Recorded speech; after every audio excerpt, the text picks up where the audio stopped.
Honoré d'accueillir la cellule d'appui à la protection de l'enfance du ministère de la famille et des solidarités pour cette journée de Safer Internet Day. C'est une journée importante pour nous parce que nous avons des filles justement et il faut les sensibiliser, il faut leur apprendre comment se mouvoir dans ce monde-là du numérique, comment prendre les bonnes décisions et si des décisions sont prises, comment faire pour trouver des appuis ou bien des stratégies pour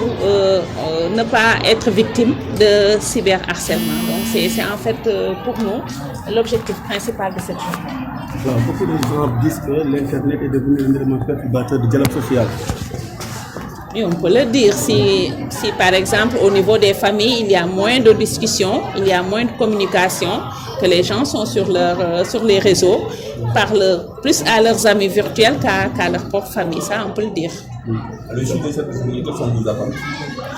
Nos attentes, c'est beaucoup plus de responsabilité de nos enfants, les filles et les adolescentes, pour qu'elles puissent vraiment se mouvoir, comme je l'ai dit, dans un monde virtuel plus sécurisé, avec beaucoup plus de prise de responsabilité, qu'elles sachent qu'elles ne doivent pas harceler et ne pas se faire harceler aussi. Surtout ne pas harceler, parce que les filles peuvent harceler aussi leurs camarades et ça, nous luttons contre ça au sein de notre établissement. waaw maa ngi sant cellule d'appui à la protection de l'enfance bi nga xam ne ñoo organiser journée bu am njariñ bi fii ci biir lycée Kennedy cellule bi nag mu ngi bokk ci ministère de la famille et des solidarités ndax bés bu mel nii day nekk bés ba nga xam ne dañ ciy profiter pour wax suñu xale yi que mun nañ nekk ci internet ba nga xam ne day wóor internet ba nga xam ne duñ ci am benn gàllankoor wala bu ñu amee gàllankoor it dinañ xam fan la ñuy jaar pour ñu jàppale leen ci ba ñu génn ci journée la ba nga xam ne iti aussi dañ ciy profiter pour wane ni que réseaux sociaux yi mun na nekk lu baax waaye warul nekk gàllankoor pour xale yi bañ a wax ci biir famille bi ci biir njaboot gi leneen diñ ci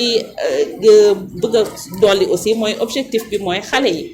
même bu fekkee dañuy utiliser internet te lu baax la muy numérique bi dañ ko war a def nu mu waree waruñu harceler kenn waruñu bàyyi itam kenn di leen harceler donc loolu daal laa bëggoon wax di kontaan encore une fois ci organisation bés bi tey.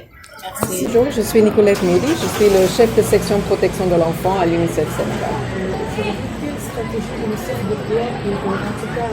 protéger et prévenir les risques éventuels que les enfants sont confrontés sur Internet? La stratégie de l'UNICEF est une stratégie de prévention et de réponse. Nous sommes là pour appuyer le gouvernement du Sénégal et nos partenaires de la société civile pour mettre en place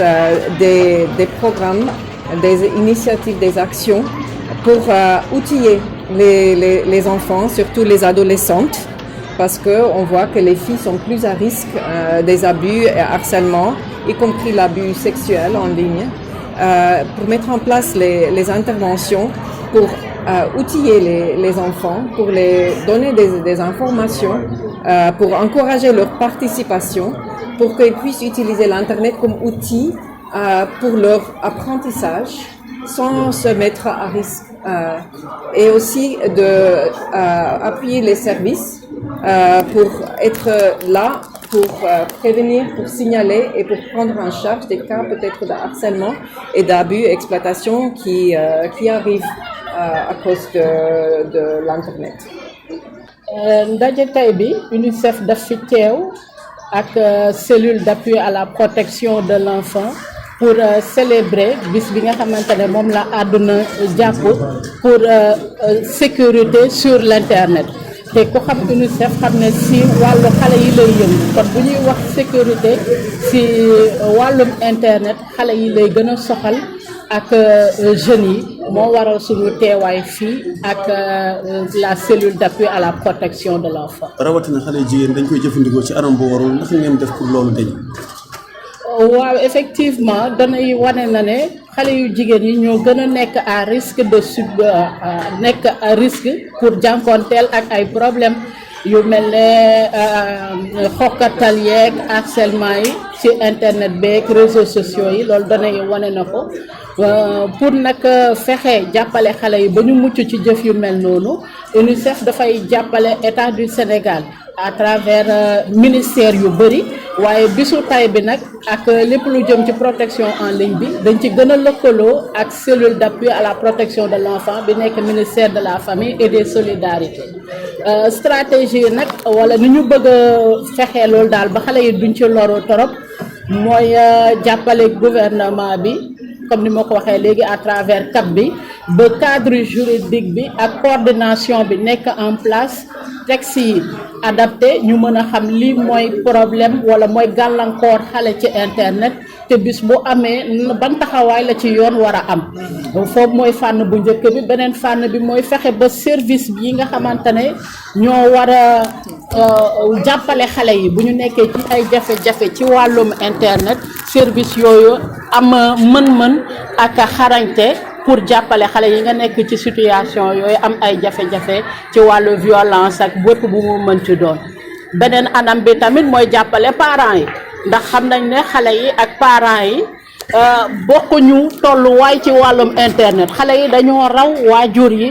ci xam-xamu internet léegi pour parents yi mën a jàppale waajur yi communauté yi mën a jàppale xale yi aar leen ci loraange internet il faut ñoom tamit ñu am xarañte ak xam-xam bu tax dinañ mën a jàppale xale yi ci wàll boobu comme bu ñu naan contrôle parental wala surveillance wala yenn réseau yi nga xam ne parents yi xamuñu ko ñu jàppale leen ba parents yi nga xamante ne dañ mën a aar xale yi ci wàllum internet ak jafe-jafe yi mu àndal yëpp. Sur l'initiative du ministre de la Famille et des Solidarités, Madame Maïmouna Dièye, nous avons organisé cette journée de sensibilisation à l'occasion de la 22e édition du CEFA Internet Day. CEFA Internet Day, mooy la sécurité de l'internet pour les enfants. Donc moo tax ñu ñëw fi c'est pourquoi nous sommes venus aujourd'hui faire cette journée de sensibilisation avec les lycéennes accompagnés du ministère de l'Éducation nationale à travers le CIMEN, la direction de la protection judiciaire du Sénégal du ministère de la Justice, l'UNICEF qui est un partenaire stratégique avec qui nous travaillons beaucoup sur les questions de protection en ligne et sur d'autres aspects bien entendu. Nous sommes là également avec l'éminent professeur Gallo Diop pour les questions de la santé mentale. Nous travaillons avec la CDP, la Commission des données personnelles, pour dire que nous avons regroupé des experts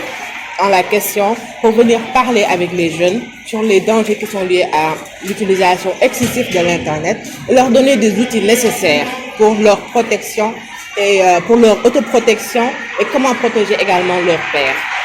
Vous êtes chargé de la protection au niveau de la SOLICAP. Est-ce qu'il y a des mécanismes que vous déployez pour prévenir d'éventuels risques? Alors non, nous sommes sur la prévention et étant sur la prévention, nous faisons beaucoup de sensibilisation, beaucoup de renforcement des capacités dans les régions et je pense qu'on a eu à faire plus de 10 régions au niveau du Sénégal à travers les CDPE. On a eu à former cette année plus de 25 000 jeunes, que ce soit des jeunes, des enfants et des parents, parce que le partenaire là, en a parlé tout à l'heure, Madame Yaka Demboti, sur l'éducation parentale, parce qu'on sait qu'aujourd'hui les parents ne sont pas très outillés pour surveiller les enfants sur les différentes plateformes auxquelles ils sont connectés, et nous leur donnons des outils nécessaires pour protéger les enfants ou au moins prévenir certains risques. Parce que nous savons aujourd'hui, nous sommes en face du cyberharcèlement, le cyberviol, les fake news. Et on sait qu'aujourd'hui, c'est les filles qui sont les plus victimes que les garçons. Comment se comporte le dispositif? Vous avez déjà une image? Oui, en fait, nous avons au niveau de la CAP un site de signalement qui s'appelle Boleto. Nous sommes en train de mutualiser avec la ligne de violence au niveau du ministère de la Famille, le 116. Donc, dans le cadre de cette mutualisation, nous avons des signalements sur les cyberharcèlements et autres. Et comme elle l'a dit tout à l'heure, nous sommes dans l'harmonisation actuellement et surtout définir le cadre juridique pour que chaque victime puisse savoir quelles sont les actions que je dois mener pour vraiment avoir justice si je fais l'objet d'un cyberharcèlement ou d'un cyberviol.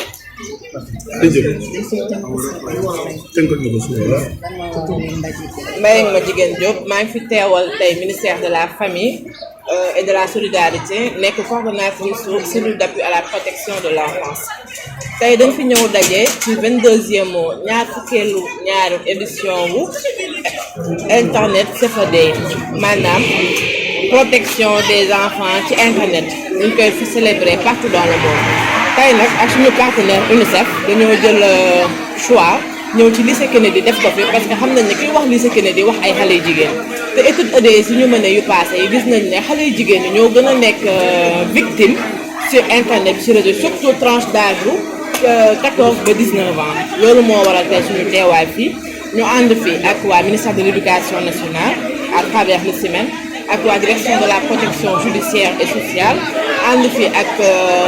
l'éminent professeur Gallo Diop pour les questions de santé mentale ànd fi ak ay experts waa CDP ak ay la société civile telle que Polaris pour ñëw waxtaan ak xale yi ci li nga xamante ni mooy jumtuwaay lu ñu leen mën a jox pour ñu défendre seen bopp ci internet bi wante défendraale képp koo xamante ni xam nañ ko tax nañ ci moom donc loolu moo ñu fi indi tey. wax nga ko sànq parents yi internet bi daf leen raw moo tax xale yi dominé wu ci internet bi di def leen neex. waaw parce que soo gisee loolu mooy tey jii parent bi yow am nga sa doom mën na am accès ci internet ci ay plateformes yoo xamante ni yow parent bi maîtriser woo ko wala xamoo ko mën nga def sax xale bi mën na ay accès foo xamante ne yow mënoo ko xam yow parent bi loolu moo tax ñun ci sunu ay plan d'action ñu boole ci éducation parentale soo seetloo atum ren def nañ ay formation comme ay junnee parents au niveau de 10 régions du Sénégal te loolu dañ koy eggale incha allah at bële di ñëw ndaxte priorité la pour gouvernement bi tey ñu ñëw nee nañ sur la protection des enfants en ligne parce que ay orientation la ñu jot moo tax ñu taxaw ci thème pour déjà